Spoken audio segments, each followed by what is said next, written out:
Hello, Internet, and welcome once again to the Free-to-Play Cast, your free-to-play podcast brought to you by... I lost my train of thought hard right there. Like it crashed full-blown into the station. Welcome to the Free-to-Play Cast, brought to you by MMOBomb.com, your home for all things free-to-play related. I am your host, Mike Byrne, aka Magicman, and this is episode 303. We're recording on June 13th. You're watching it on the 14th or later. We've got our E3 wrap-up, mini wrap-up, a little differently than we've done it in previous years because nobody was there. And then we've got news about some games coming and going, and a little bit of a first look review. So to join me breaking down all the news, let's introduce our co-host, Mr. Jason Winter. How are you, sir? I just have one thing to say to you, Mike. You're breathtaking. Aww. Ding. Also on the line, Miss Quinlan Bowers. What's up, Q? You know, it's been like 2 or 3 weeks now, and I'm still not quite getting over my Good Omens obsession. Like, it's bad. It's bad. So we had E3 this past week, and we're going to get to the free-to-play news in a second on that. But Q, I got to get your take on something. Cyberpunk has a date. Cyberpunk has a date. These, right, and they put everything up for pre-sale, and they're like, here's this enormous collector's edition. And then, like, the next day have to come back and be like, oh, people told us that PC players might want to actually buy this, too. So we'll make it available at some point. Speaking of big-ass collector's editions, Jason, Final Fantasy VII Remake also has a date, at least for the first part of X number of parts. Has a date March 3rd. Did you order said big-ass collector's edition there? Oh, no. What was it, like $300? Like $300. Yeah. You guys don't pay me enough to be able to afford that kind of stuff. I ordered it. Okay, Q, maybe you could go with me because Jason just kind of smirked at me here before we start the news. My rationale when I saw it was like, holy shit, that's crazy. That is nuts. Then in looking at it some more, you know, I think the Summon Materia DLC bullshit, that's bullshit, by the way. That should not be in there. That doesn't make me hopeful for other things that they're going to try to monetize down the road. Setting that aside, the price tag, when I first saw it, I was like, that's nuts. And it is. I mean, it's a toy. But the figure, Cloud on the motorcycle, is actually a Play Arts figure. It's not like the molded ones that they make with Final Fantasy XIV or anything. And that figure would have been anywhere from $150 to $200 by itself with how expensive Play Arts figures are. So I kind of use that as my, that's expensive, but at least I don't feel like I'm getting 100% taken for a ride here. Just like 80% taken for a ride. Well, I mean, and some of us are just suckers for the actual physical goodies. Because when I was looking at the Cyberpunk one before, I went, oh, not PC. $250 for that one. But that's actually right around where I thought it would be anyway. Wow, really? And yeah, that's what I asked when I was like, okay, I saw the picture, but they hadn't listed a price yet. I'm like, I'm betting this is $250. And pretty much on the money with it. But I mean, my the people I'm staying with now, Paige, her son has a Fallout character, you know, like not quite a foot tall or whatever, and he dropped $80 on that. So I mean, when you consider the cost of those figures, particularly when you start getting into Play Arts or McFarlane, you know, those companies, they start skyrocketing in price. Sad story, I had the entire Todd McFarlane anime series at one point. It all got left with an X. Oh, wow, you lost in that breakup. They were unopened too. That's where, Q, when you realize that, oh shit, he still has them, you send a text, you're like, want to get back together? Oh, hell just for long enough to go rob the house real quick. That's all, Q, that's all I'm saying. Look, I got my Final Fantasy VII physical goodies right here. There it is. Yeah. Original, old school, baby. Old school. I have 2 of those myself, Jason. It's not WildStar, but I got 2 of them. So one of them's the misprint one with the backing. So anyway, yeah, I guess I should hit this news bump and let's get started. All right, so we've been talking a little bit about E3, and it wasn't anything free to play.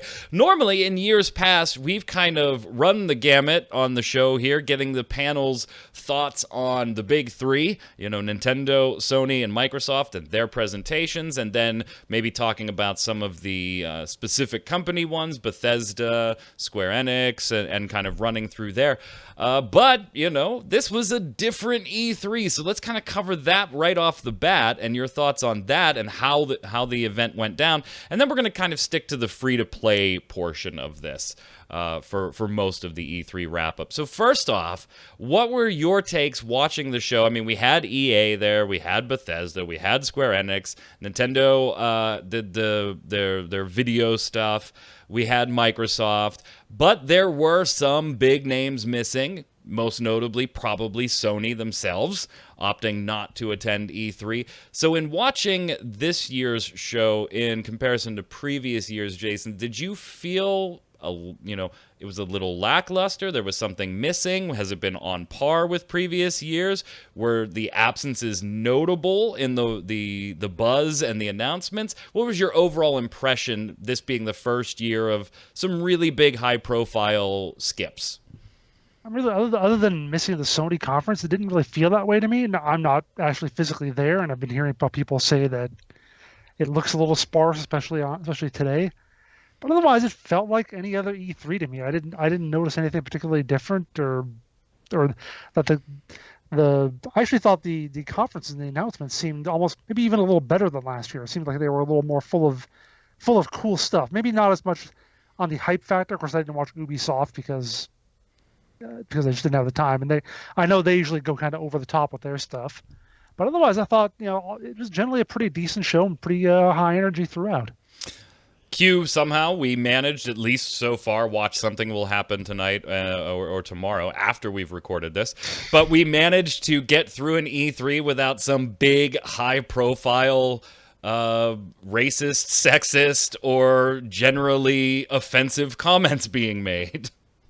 Well, I mean, but we didn't get through it without some sort of scandal. There's always a scandal in the bathroom. Yeah. So, but yeah, so surprisingly, unfortunately, I really only watched the PC one live because our internet situation here is like we have very, very capped data. So I only watched the PC one live thinking, hey, there might actually be something there for us to write. But I did, obviously get the news on Twitter about Cyberpunk and went back and watched that presentation.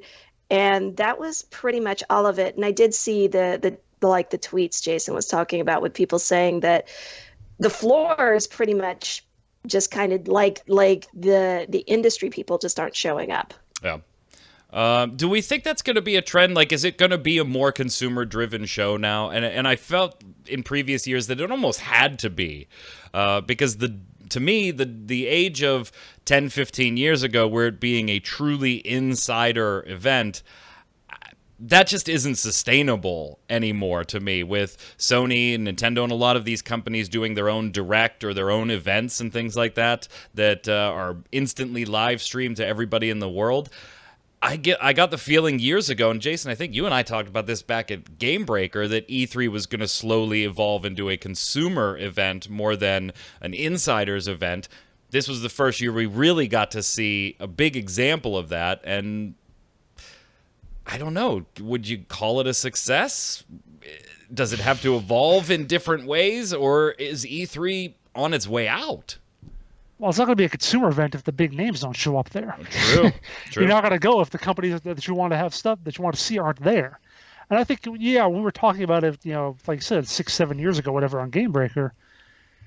I think the environment was a lot different. I think this is an issue that a lot of companies are having with conventions in general, namely that now they have such great ways to reach out to their audience anyway. They have all the social media streams. They have YouTube. They can do, very long and very in-depth looks at their games any time of the year. Yeah. They don't need to physically bring people together at a place to show off their game, or even to do a big stream during the big convention, which you kind of get forgotten. There's probably going to be some news that we missed some important news that happened like yesterday that we missed because there was so much other big stuff going on. That frankly, especially if I was a smaller company, more indie one, I wouldn't put a huge effort into E3. I'd rather do my thing. This is why we see so many leaks beforehand. Yeah. Too, problem. Like I'd rather do it before or after, so that we get the attention that we're not just swallowed up by all these other huge things that are happening. So to answer your question, I feel like E3 is kind of heading in a downward direction, especially when we have all the PAXs kind of taking that spot now as the big consumer shows. Right, and then you still have obviously CES, the Consumer Electronics Show, and, which the one in March, which still does very well, but also has the ability to do so because it's not so specific that it's just looking at video games or video entertainment. It's all electronics, so there's other ways to get this in GDC. Yeah, you're right. Still going strong too. Q, will there be an E3 5 years from now? Oh man, that's a hard question. Definitely not an E3. I think like we think of as E3. Like there might still be the name, but it's definitely not going to be what we're used to at this point. And I think it like they were talking about like how many companies now just have their own, even if it's not just them reaching out with live streams and stuff, how many just have their own little mini conventions anyway that cater just to their audience. And it works so much better for them because it just lets them communicate with those people anyway. Plus, I mean, like say, Digital Extremes, right? They don't really have to go anywhere when they hold TennoCon. Like they don't have to pack a bunch of people up and go somewhere. And I think was it E3 that at one point was in Atlanta, or was that GDC or something? And then they moved it to Atlanta at one point. Yeah, E3's always been LA as far as I know. And moved one and moved it back. I remember people talking about that. That was before I think I started even writing about games or anything, like forever ago. But it is one of those things too. It's like LA really is like the farthest point from any developer that is not on the West Coast. Right. Like, and not just within the United States, but like freaking, they're the farthest point you gotta go. Well, unless you're in Japan, unless you're Japanese or Korean. Unless you're Japanese, maybe. Well, yeah, the Europeans, a little bit more, So it's not always like it's not necessarily worth it. I think in a lot of cases to not just spend the money, but spend the time to travel that far to be clustered in with a whole bunch of other people. And, like you said, potentially get your stuff buried anyway. It's just when you literally can have your own captive audience. Yeah, and to me, it's a basic marketing question, Jason. It's, do I spend X million dollars on a broad-reaching marketing campaign through magazines, newspapers, TV commercials, internet ads, or do I spend X tens thousands of dollars at a very targeted approach through my own channels to an audience I already know is interested in what I have to offer, and I'm getting exactly to the eyeballs that I'm pretty sure are going to be my customers, instead of trying to flash it in front of everybody and hope I get some customers that way. There is a huge, analysis there. Now, on the content-wise, we're not going to roll through everything free-to-play happen. I grabbed some of the bigger ones. We're saving one for last. Yes! We'll get to it in a few minutes. I'm surprised he's held out this long without nobody's allowed to say it. Everybody knows what it is. But we're going to cover a few. But there are others, things like Apex Legends. There's a bunch of other things. So check out mmobomb.com. Go up to the search icon and just type in E3 2019, and you'll get every article on all the different free-to-play news that broke at E3. And we'll continue to post news if there's anything free-to-play related that comes out of the remainder of the conference. But first up, we're going to go with a company that Jason had just mentioned earlier, Ubisoft. They're going to be releasing a free-to-play 3v3 game. Kind of looked like roller derby, but when I said this to the Q was initially looking at it, she was like, I don't remember roller derby having a ball, Mike. And I was like, yeah, it doesn't. It doesn't. There is a ball involved here. Roller Champions. Now, is the demo still up, Jason? You only had, I think, till tomorrow. So I thought it was to the 14th, so yeah, that would be yeah. tomorrow. So if you're watching this and it's still live, it's not going to be live for much longer. But there is a demo available. Now, we did not first look this because it is actually just a demo of the game. But I don't even know how to describe this besides it's roller derby with a ball. And Jason, what the hell would you call this? It's like roller derby basketball. There you go. Because it's ball, you got to chuck it through a hoop, and yeah, probably with a little extra violence thrown in. I imagine there will be. So, yeah, that's big. Or someone else kind of say it's kind of like Rocket League meets roller derby. That's the other way that I've heard people describe it. So that's probably what they're going for. They're going for that kind of Rocket League audience, I'm sure. Now, they're doing the whole, and we've seen this in other games, in older games too, where there is progression, you do gain levels and experience and stuff, but they play up the experience being your fan base, right? So doing exciting things and progressing in matches with certain players, that builds your fan base, and that is your XP. So rather than just getting 1,000 experience points, you're accruing fans. It's the same damn thing. It's just labeled differently. Cosmetic items in the cash shop, everything. I gotta say, Q, in watching, and it was just a brief little demo of it, it does look entertaining. I don't know how long I would play it, but it is definitely something that I could see, like, the three of us, because it is small, 3v3, 3 friends jumping into and having a few hours of fun one night, just smacking shit around, roller skating around, and shooting the ball around. But I don't know if the longevity is there. I don't know if the Overwatch effect is there. What were your impressions watching this? Well, like you said, when I first looked at it, I was like, is this roller? And then I was really puzzling. I didn't think basketball at all. I actually ended up thinking roller derby combined with Quidditch because I'm a dork. And then when I was looking on YouTube at the video, some other people actually compared it to Motorball from Alita Battle Angel. Oh, wow, yeah. So that was probably, I think, maybe a more apt description than roller derby with Quidditch. But honestly, as far as like competitive games go, this actually looks like one I might be successful at as a player.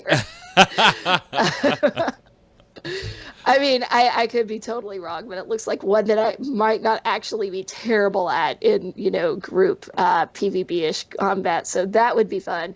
And yeah, I could see it being, I don't know about I guess, because obviously the whole thing, right, for as far as your XP and ranking up and stuff, that all goes for the fans. So you're going to be spending a lot of time trying to figure out ways to entertain your fans if you want to be a long-term player, I feel like. Jason, I think the trailer did its job. It makes me at least want to try it. Yeah, me too. I like I said, I don't know if it's something I'll stick with forever, but it looks mildly interesting at least. One we'll be keeping an eye on for sure. Also from E3, Dauntless, already available on PC, Xbox One, and PlayStation 4. Also now coming to the Switch. If you're at the conference, you are able to get your hands on it and play it. We also have a new trailer that they just kind of uploaded today. Or no, not this one. That's what trailer did I just get? Yeah. Oh, it was Dauntless. Yeah, okay. Did you add that to the piece already? Yeah, I did. Okay, cool. So if you want to check out the new trailer that just debuted today, we've updated our 2013 or our E3 2019 piece. What year is it, Mike? Include the E3 in 2019. It just threw me off. I don't know. I don't think this is a surprise for anybody that it's coming to the Switch. Makes total sense. But what I did want to point out here is that Andy Burt was right, even though some of us on this very show mocked him, saying that the shift to the Epic Game Store would likely triple their player base. Well, they went from 3 million to 10 million. And, okay, setting aside the whole argument of registered accounts, players, we know these numbers are inflated. They're not representative of the number of people that are always playing. We know all of that. Set that all aside. I don't care. 10 million is a huge fucking number, Jason. Especially because there's 7 million of it are in like the last 3 weeks. Right. and it's like, I don't know, everyone else, and yeah, okay, there are still some issues with Epic Game Store and the exclusives, whatever they're doing. but it's still this might show that they are accomplishing what they intend to do, which is we're going to give the Fortnite audience a lot of these other games to try out. And you guys, if you want to come on our store, you're going to make shit tons of money and have all sorts of people in your games because we've got 140 million or whatever people playing Fortnite. That's one possibility. The other possibility, of course, is that, because Andy Bird is the one who said that originally, and then Andy Bird sends out the press releases. And this is like the test case. Like if they can be super successful, that convinces Epic to get more of these deals. So it's like, yeah, sure. Yeah, we got like 803 million people playing Dollars. Whatever, sure, come on over. Boy, that's a bit cynical, isn't it? Go ahead, Q. Just that. I mean, I don't know. I'm sure numbers get fudged here and there and stuff, but I mean, I don't I don't know that they're fudging He's them probably that telling much. the truth. Yeah, I know. like maybe you round up, to the next million or something. I don't think they're fudging them that much. Well, speaking of big numbers, Microsoft on the Xbox One picking up a Crossfire X, what is believed to pretty much just be a port of Crossfire, the first-person shooter from Smilegate, onto the Xbox One, maybe in a little bit of a different form, but generally the same type of thing. And we assume free-to-play on this one just because Crossfire has been free-to-play forever. And if you don't know Crossfire because you're in the West, you could be forgiven. It really did not do well here, even though they tried to make a push for it about a while ago, or about a year ago, or a few years ago. They claim, however, not 10 million.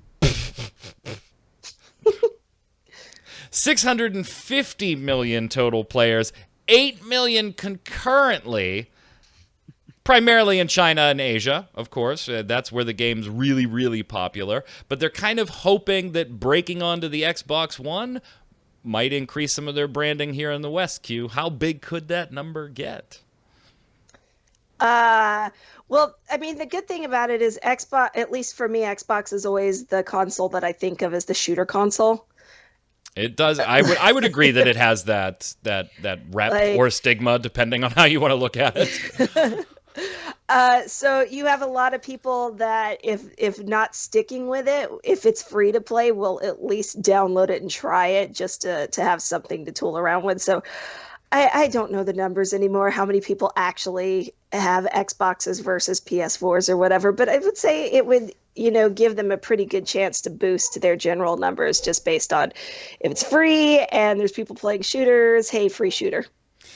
Jason, if everybody in the United States played this, we could not even increase their numbers by 50%.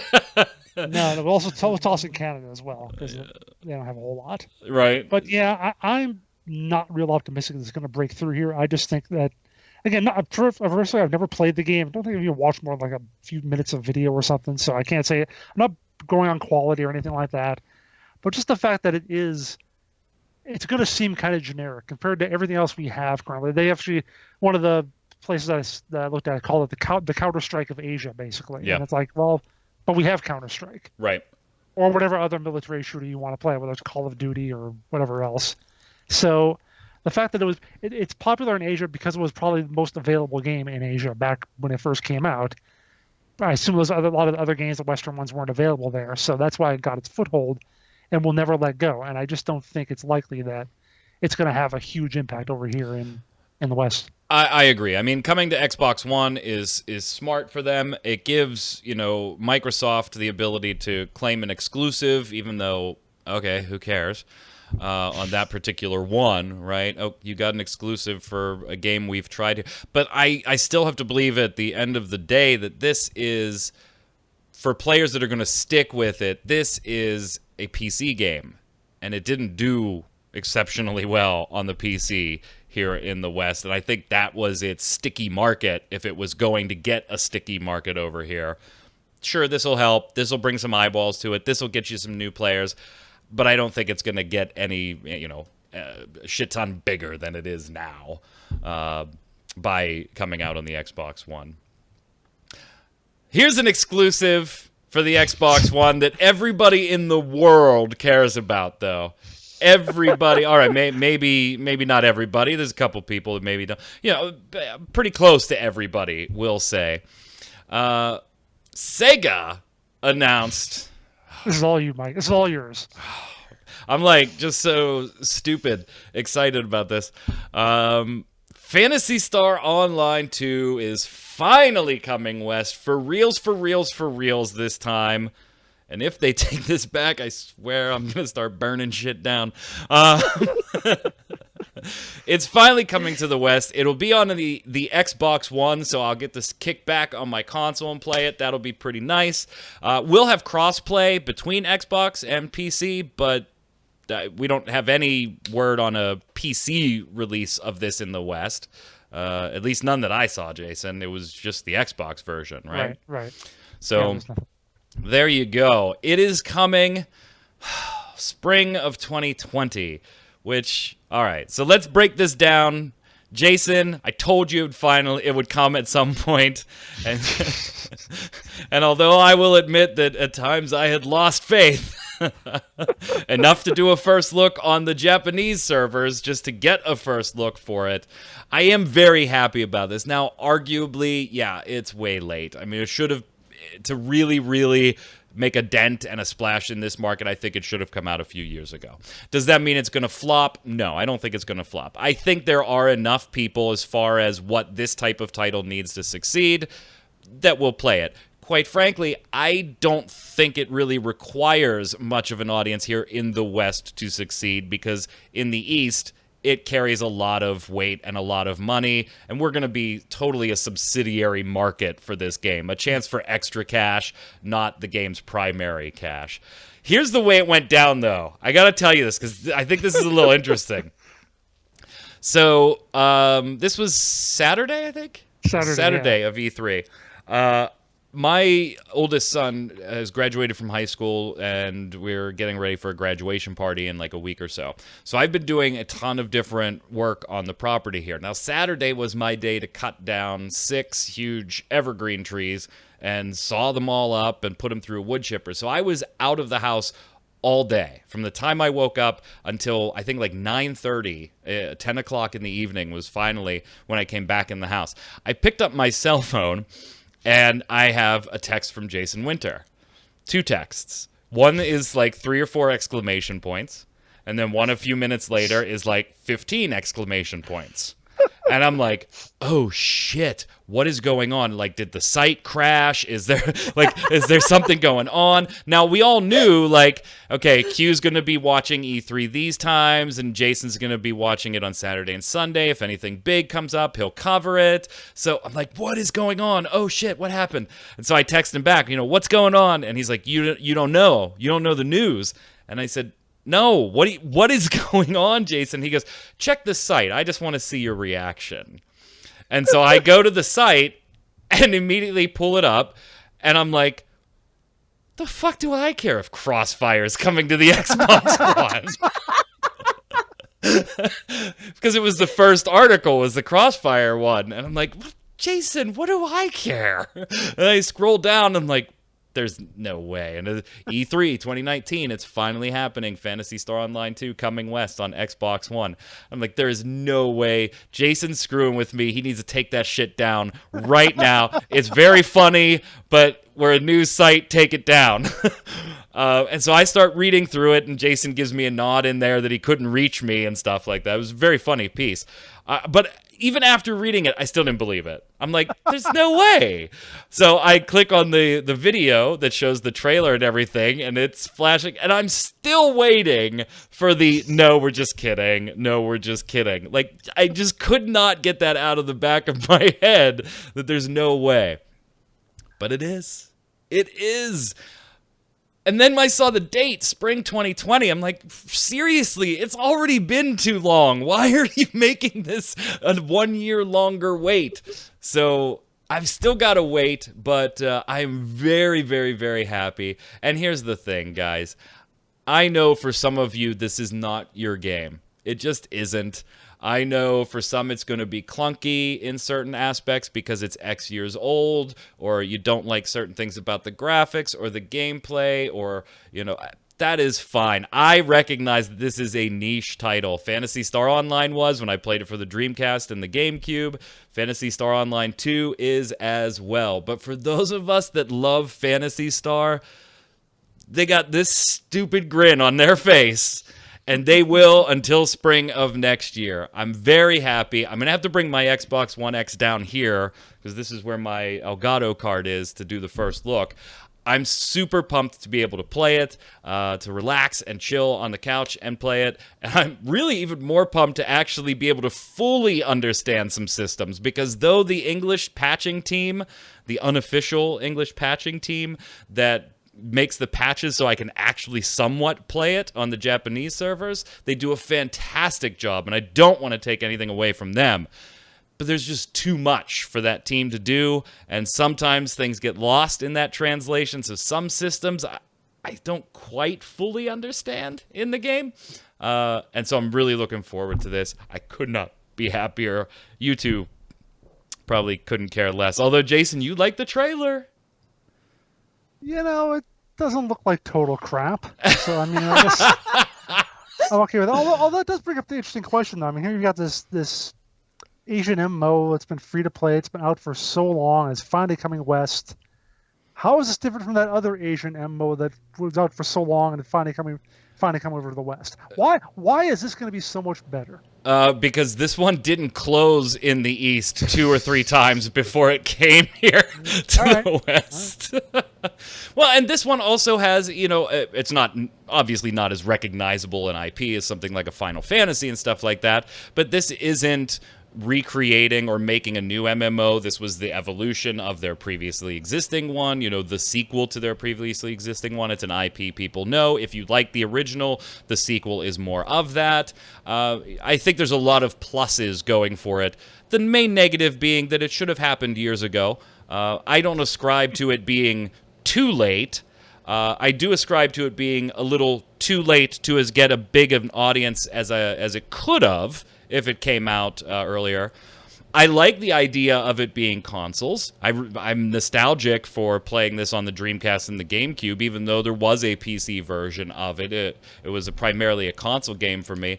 I have concerns about being, an Xbox One exclusive. That really cuts into your audience size, too. So, there's a lot of about it, but ultimately, I'm going to get a chance to play PSO2 in English, fully translated, over here in the West, and I just can't be unhappy about all those little nitpicky things when it's finally going to happen. Can I tell a story here? Because maybe this will put Jason and Q into perspective.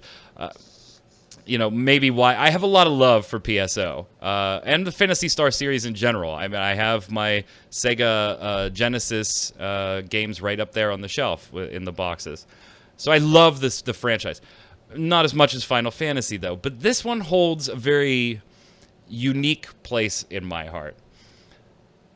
Back in the Dreamcast days, when I was playing PSO, it was on a dial-up modem. They did release a broadband modem later, but I had the dial-up one that came in the box, and I had dial-up internet at the time. And a friend of mine and I were playing Phantasy Star Online late at night, like 2 in the morning type deal, 1 or 2 in the morning. And we got booted. And we're like, oh, okay, we lost connection. So we get back in, and we play for 5 more minutes, and we get booted again. And we get back in, get booted 5 minutes later. We're like, it is 1 in the morning. Could somebody possibly be trying to call? Is that what's going on? So we leave it disconnected for a few minutes, and sure enough, the phone rings. On the other end, my brother, his girlfriend at the time, who was pregnant with my nephew, is in labor.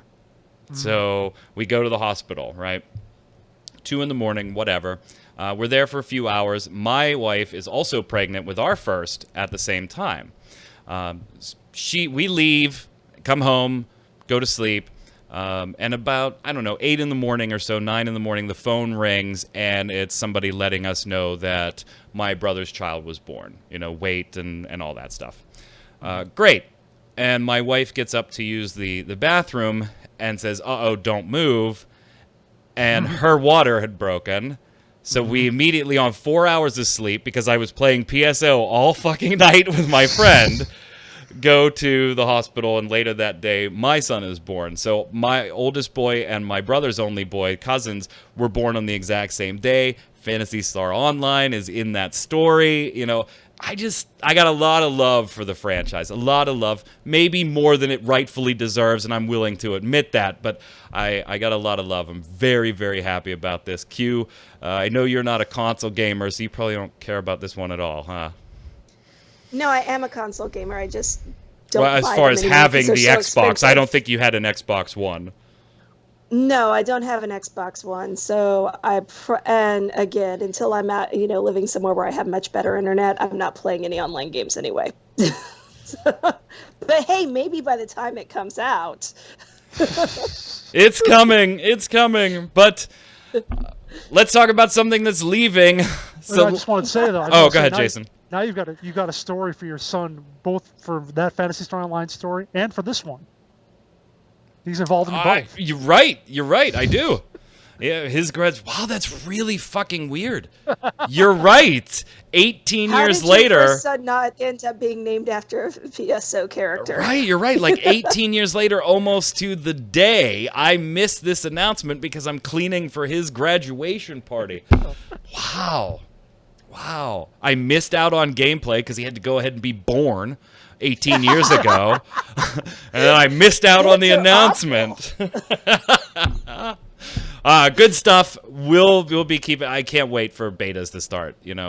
Just get me in there, man. Just get me in there. Last week we talked about Bless Online closing in Japan, and we had a good couple of yucks because we discovered that Warlords Awakening was closing for the third or fourth time as well in that process. And we kind of speculated on Bless Online's future here in the West, and although none of us was has ever been terribly optimistic about it, some of us were a little more optimistic about it surviving the year than others. We found out the next day that the ones of us, Jason, that were less optimistic about it surviving the year were in fact correct, because the day after the recording of the cast, we saw that Bless Online in the West here will be closing, and I even said so in the comments on the free-to-play cast that of course they announced it the next day after we recorded. Jason, no surprises here. You were right. Here's your time to gloat. Yeah, I got at least one prediction right of the 5 that I did this year. I'm doing okay. I still got a good chance on some of them, so we'll see about that. But yeah, they are going to shut it down on September 9th, and that's going to be what I think. Early access was actually I think like May 30th or 31st, like very end of May last year. So almost exactly a year to the day of when they first started making it available here. The actual launch was, I think, in like August or something like that, August, September, something like that. So barely a year in full launch in the West. And if you spent money on this, I got a bridge to sell you, man. I spent money and immediately got it back. Okay, well, there you go. Immediately got it back. No surprises here, Q. And we did. I was trying to I let Troy know, hey, we're going to talk about it. He just wasn't able to make it today. I'm sure we will revisit this very briefly on the next show that Troy is on, and maybe there'll be party hats and confetti again for Troy. Q, no surprises here, right? I mean, other than maybe the timing, but otherwise. Good call. Good call. Because it's part of the reason I thought Bless Online would last throughout the year. Had nothing to do with Bless Online. I thought there's no way you want to shut down Bless Online before Bless Unleashed launches. And so that was my whole rationale for saying, Jason, I think you're overestimating here. I think it will survive this year, because I just don't see a scenario where you want to shut down Bless Online before Bless Unleashed launches. That's kind of a terrible taint on your upcoming product, which may be different, may be better. We're hearing good things about it. People that played Bless Online are saying this is what Bless Online should have been on the PC. So I'm not disparaging Bless Unleashed in the slightest. But it's a terrible taint when you say, hey, the game that we pulled a lot of these ideas from and characters and lore and all that stuff, yeah, that's closing before this one even gets off the ground. Now, it is all over Bless Unleashed's Twitter feed in response to a ton of people asking various things, that they are two totally different teams. Bless Online has no impact on Bless Unleashed. And while that may be true, Jason, that the teams are different and the closure of one has no impact on the development of another, I do think it is naive to say that the closing of Bless Online will not have an impact on the potential audience size for Bless Unleashed. Honestly, before you were telling me that people apparently are liking Bless Unleashed for some reason, I was under the impression that maybe that's just not going to happen. That maybe it's just not going to come out. But if you say it's getting kind of positive response, then maybe what they need to do then, and what they need to like. Here's the thing, though, Jason. Getting a positive response from a small audience still doesn't really matter. Well, sure. But we hated Bless Unleashed from the start, right? So I mean, you mean Bless Online? Yeah. We were saying crap about that like 3-4 years ago. So. I mean, you like stats like this. Bless Unleashed's Twitter has 2,200 followers. Okay, so good feedback from a small audience is good, but it doesn't equate into any type of real sales or anything usually. Yeah, I had a point and then I lost it. Oh, sorry. I was giving you the stats because I know you like those. Yeah. But I mean, I guess it could still come out. If it does, if they still are going to do it, I said they need to shout from the highest rooftops everything that's different and better. Yeah. Otherwise, people are going to say it's the exact same thing. We ain't going to play it. But if it truly is different, if it truly is better, they need to let everyone know in triplicate, basically. Yeah. Yeah, and they've been doing a good job to the audience that's already interested in it in pointing out those differences. But to your point, they need to do a much better job in pointing out those differences to somebody that isn't actively following them on Twitter or on Facebook. So we'll have to keep an eye on this. Finally, let's move on to Conqueror's Blade. Jason, you did a very, very thorough first look. I think this is the longest first look you personally have ever done. Not the longest on the site. I did check. But the longest you've ever done, 40-some minutes on Conqueror's Blade. It's one you've been excited for.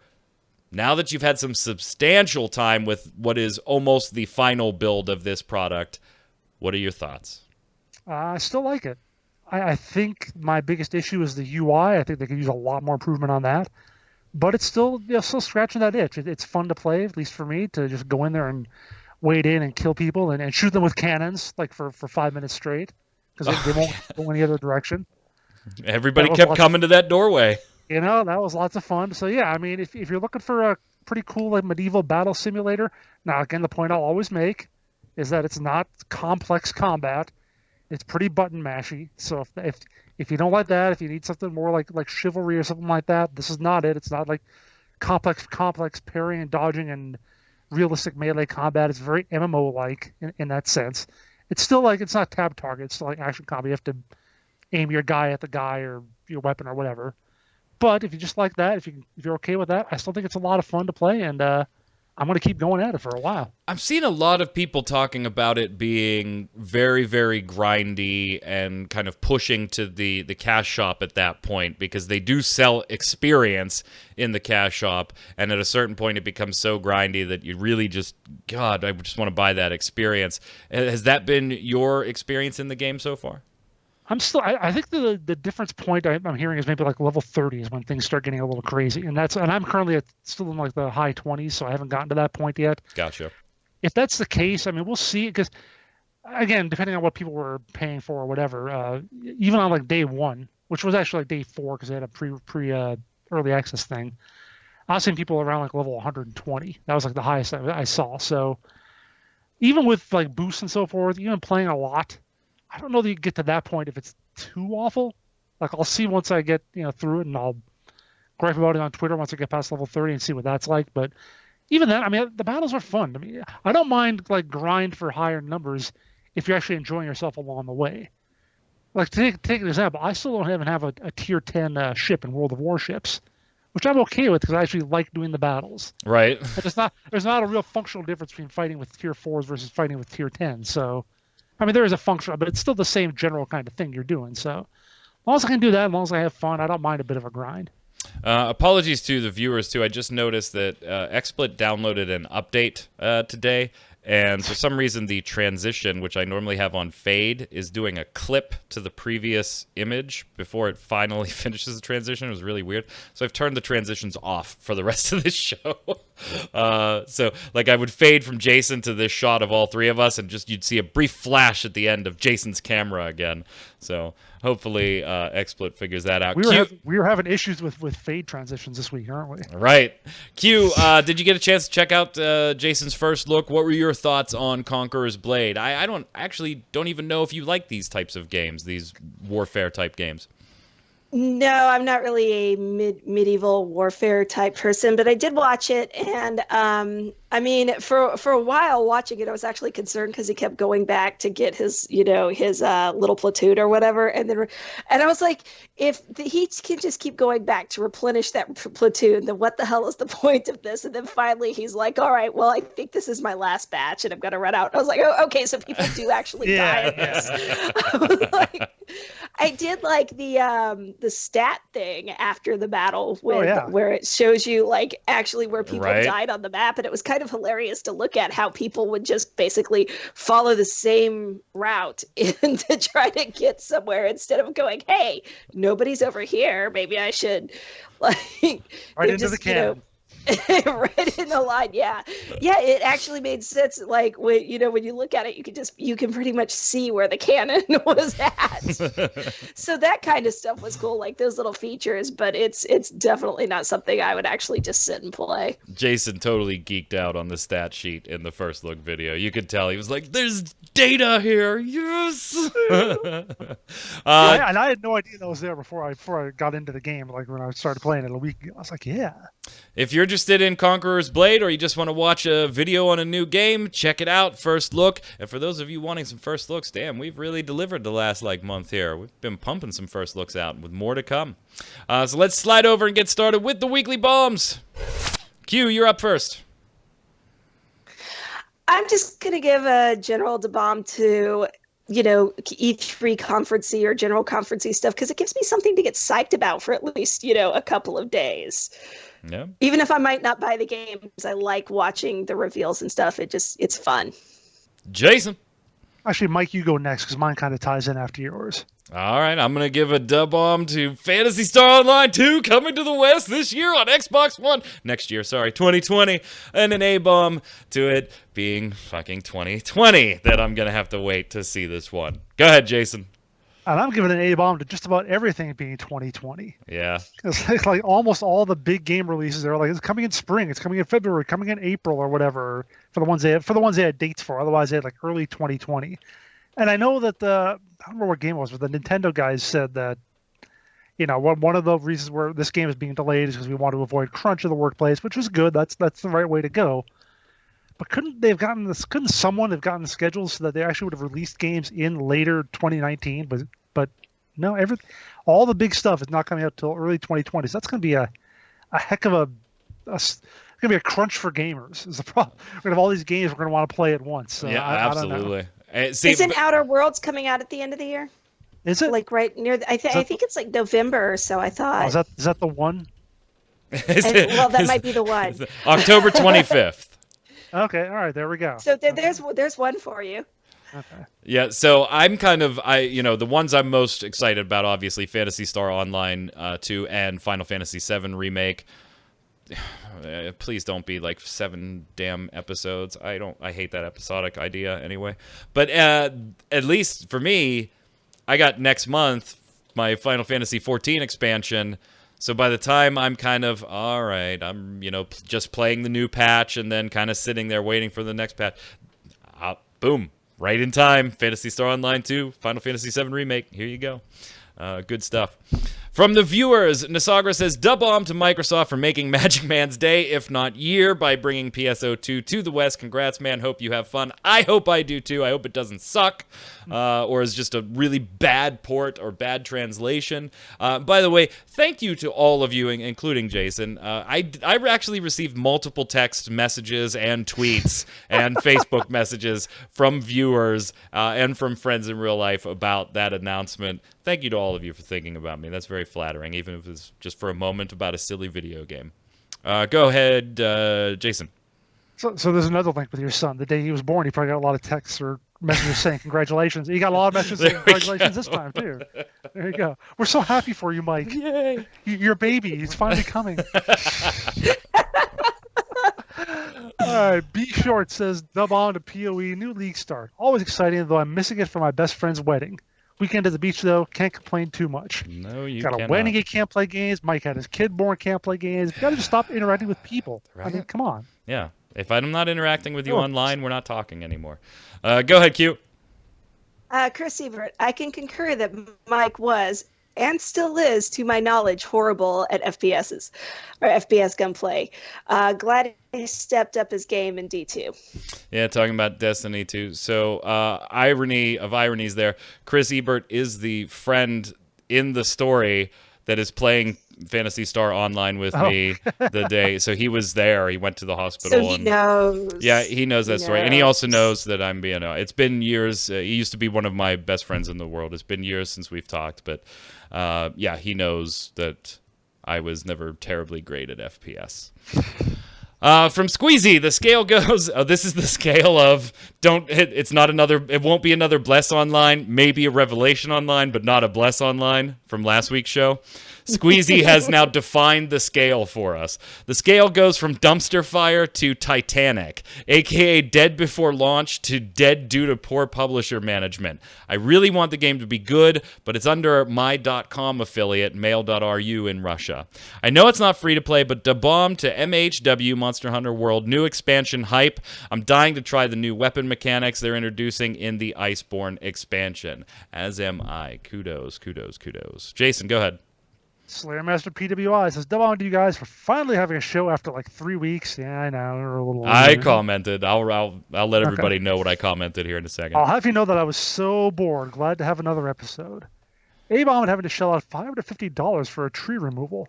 I was supposed to buy a Black Star guitar amp with our quarterly bonus. Now I'll have to wait. Ooh, I could have removed those trees for you. But if it was going to cost me missing out on any PSO2 news, I'd have to decline, Slayer. Yeah, so, and I replied to Slayer on YouTube here because we did have 3 weeks without a show. First, we had Q having to move and hosts not being able to make it. Then the following week, I had to go out of town for a work conference for my day job. So, yeah, we're back. Go ahead, Q. Always go to twitch.tv/JasonWinter. There you go. Go ahead, Q. Hibernate, just watching this now, literally just searched Bless Online on Google, and they've already posted about online service closure on their Steam page. I never really like seeing online games go down, and I especially don't like laughing about it. I know it can be funny. We've seen it coming a mile away, but laughing about it always just leaves a bad taste in my mouth. Yeah, we're with you on that one. You know, we hate when these things close because that means people are out of a job, and you know, there's side effects to that stuff. This one is really hard to be compassionate about, though. I'm compassionate for, obviously, the people, that the day-in, day-out employees, but this was just so mismanaged from the top for so long that it's hard to feel compassion for them. So, Hibernate, I'm kind of where you are, right in the middle on this one. Polo Bornfly says, okay, last week I gave a dub bomb to Ascent Infinite Realm, and it still holds true, but this week I picked back up Final Fantasy XIV, and my goodness, that MMO is unbeatable. Jumping right back into my Astrologian and trying to heal a raid roulette made me just want to relearn everything about that job before it changes in 5.0. After maxing out my Astrologian, I got my Ninja to 64. What a fantastic MMO with the best class job system around. I agree with you. Let's slide over and do the question of the week. Does Destiny 2 going free to play entice you to jump in, whether you were a new player or a previous player? Why or why not when it becomes free this September? Hard Mode says, I still don't know about Destiny. It's really worthy. I mean, playing solo, occasionally online co-op, maybe? So Hard Mode kind of in limbo. Maybe I'll play, maybe I won't. Go ahead, Jason. Touring Horse says, Destiny 2, lol, nice bait and trap, Bungie. No thanks, I'm not a dummy. Okay, so we got a negative one there. Q, go ahead. Mardo25 says, quite a fantastic change. Even from the very start of the live stream, it was a breath of fresh air to finally have the developers of Destiny refer to their game as an MMO. As someone that greatly disliked Destiny and Destiny 2, but have always been interested in the world and the gameplay, I'm excited. All right, so we've already run the gamut.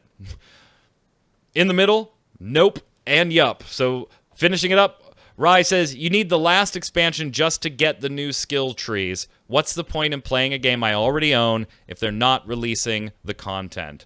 LMAO, strong pass. So the opinions all over the board on this one.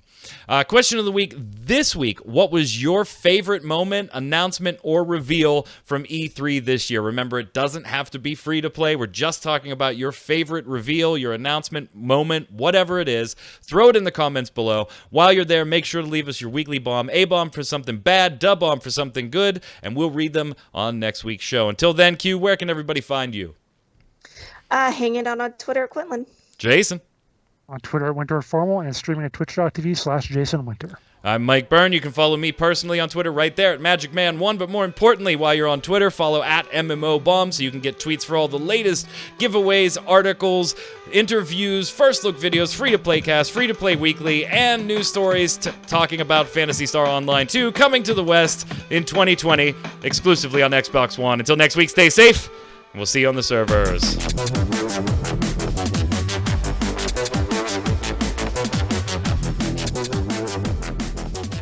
So I think that's what we're going to do on every show is just plug Phantasy Star Online 2 From now until it comes out.